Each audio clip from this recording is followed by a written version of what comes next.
Bonsoir, bienvenue sur Mon Financier. Les marchés clôturent en territoire négatif, victime d'un regain de nervosité des opérateurs, alors que les dirigeants américains et européens ont évoqué la possibilité de prendre de nouvelles sanctions contre Moscou face à la dégradation de la situation en Ukraine. Le CAC, lui, qui digérait une série de publications, redonne finalement 0,8% pour clôturer à 4443 points. Ailleurs, même tendance, Francfort plombé donc par l'escalade des tensions géopolitiques lâche carrément 1,7%. Et puis du côté des valeurs, eh bien, la meilleure performance, c'est Kering qui a dévoilé une légère hausse de sa croissance organique au premier trimestre et une amélioration des tendances chez Puma. Du coup, le titre progresse de 3,65% à 159 euros. Alstom, de son côté, étant suspendu de cotation, et bien c'est Bouygues qui profite d'une information de presse qui croit savoir donc, que General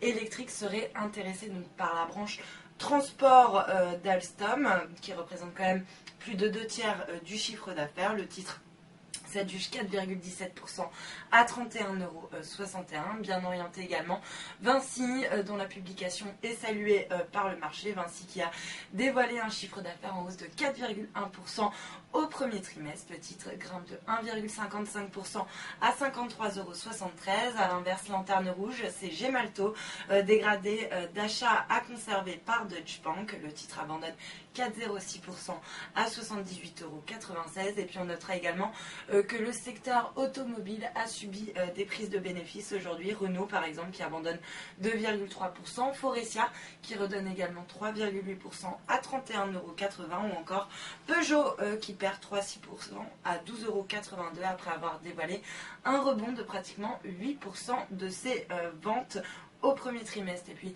sur le marché d'échange, eh bien l'euro lui s'inscrit en très légère hausse par rapport au dollar. On est toujours autour des 1,3840. Il cède en revanche 0,2% par rapport au yen pour s'échanger autour des 141,25 yens. Et puis à noter que le billet vert redonne également 0,28% face à la devise japonaise pour s'échanger autour des 102,06 yens. Et puis pour terminer, l'once d'or qui profite de l'escalade des tensions géopolitiques et qui repasse du coup au-dessus du seuil des 1 300 $ à 1 302 $ l'once précisément. Voilà pour la clôture des marchés. Passez un excellent week-end.